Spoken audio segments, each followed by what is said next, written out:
Hi guys, welcome to another episode of Pointy Not Sharp. Today we're taking a look at a South African M1 bayonet made to fit the South African FN-FAL M1 rifle, or just called the M1.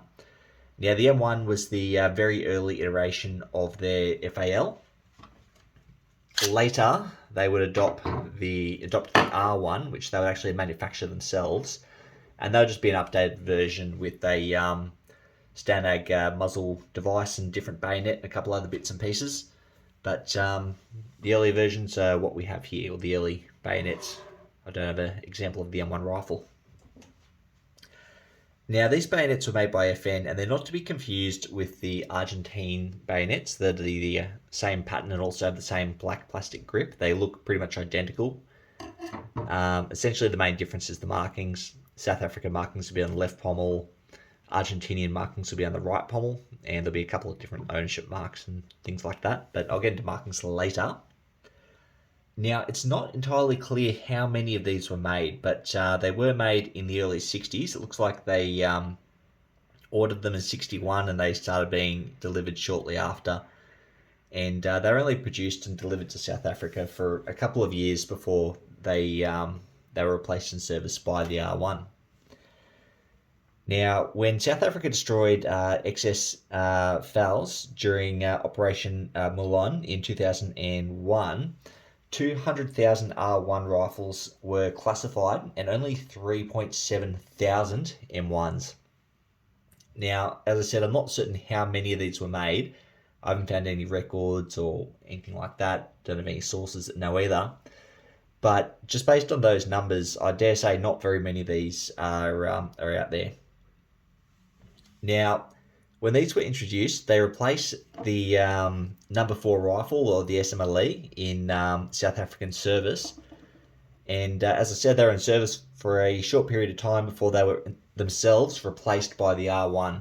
And the R1 bayonet is essentially the same as what I have here. This is a Belgian FAL Type C, but it's pretty much the exact same bayonet with a slightly different catch. Put that away. And once these went out of service with the military, they went into service with the South African police, which is pretty typical for South Africa. But as I said, I'll get into the markings later on, and that's where you can really spot a South African police bayonet, which we're lucky enough to have here. Now, I'll jump into the construction very quick. I do have another video on this pattern of bayonet. I've actually got a Belgian FAL A here with the wooden grips. As you can see, pretty much the same. This has the correct scabbard. The scabbard is incorrect, although I've been told it's not uncommon to find South African ones with replacement number 5 scabbards, because they had a stack of them in stock. But that's the correct scabbard. Yeah, anyway, if you're curious about the actual mechanics and history of the pattern of bayonet, check out my Belgian video. I go into the free recoil system, the flash hider prongs on the muzzle ring, explain it in depth, but I'll put that to the side. I'll briefly touch on the construction here. So the blade is supposed to be a parkerized finish, although I'm not certain that's what I've got here. But I'll bring out my Belgian, and you can really see the difference in the finish of the blades. And the Argentinian ones look like the Belgian ones too. The South African ones just look a lot cruder, a lot meaner. You can still see machining marks in the metal, whether this is more polished.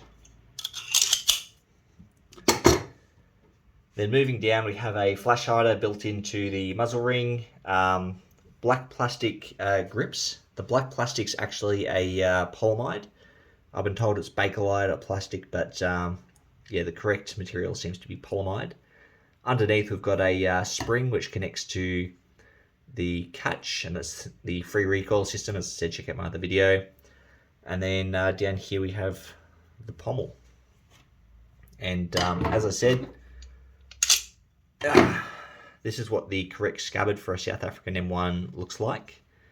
However, when they were lost or damaged, it's not unheard of. It's actually, I've found a couple of examples now that use the number 5 scabbard, because prior to the adoption of the FAL, they were using the number 4 rifle with number 9 bayonets and their South African spear point number 9 bayonets, and quite a few of those used these, or at least all the number 9s did anyway. Anyway, that said, I'll jump into the markings very, very quickly, and this is where things get a little bit interesting. Now, this one is completely clean in that it has no markings, and there's a good reason for that. I'll get into that now.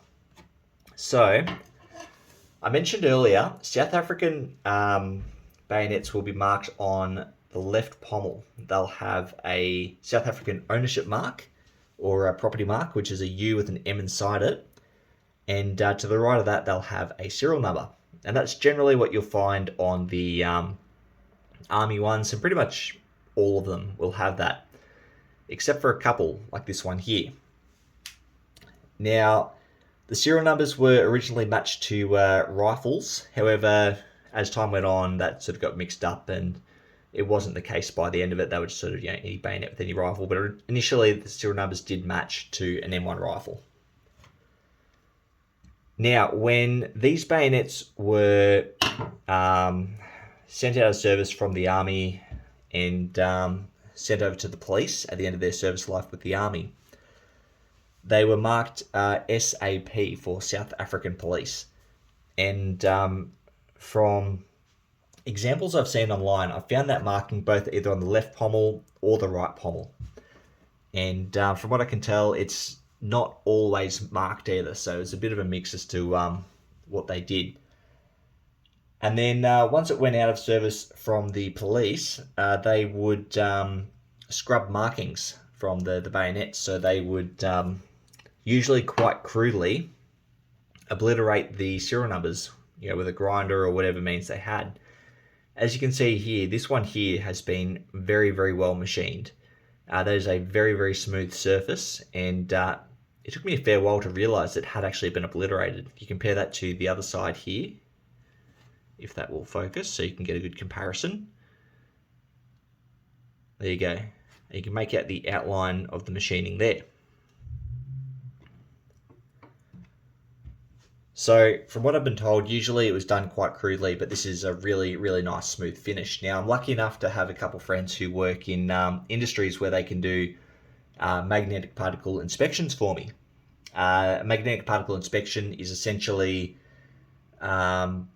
where you induce a magnetic field through the metal, and the compressed crystalline structure of the metal, where it would have been stamped underneath the surface of the metal, that still remains even if you remove the markings on the top.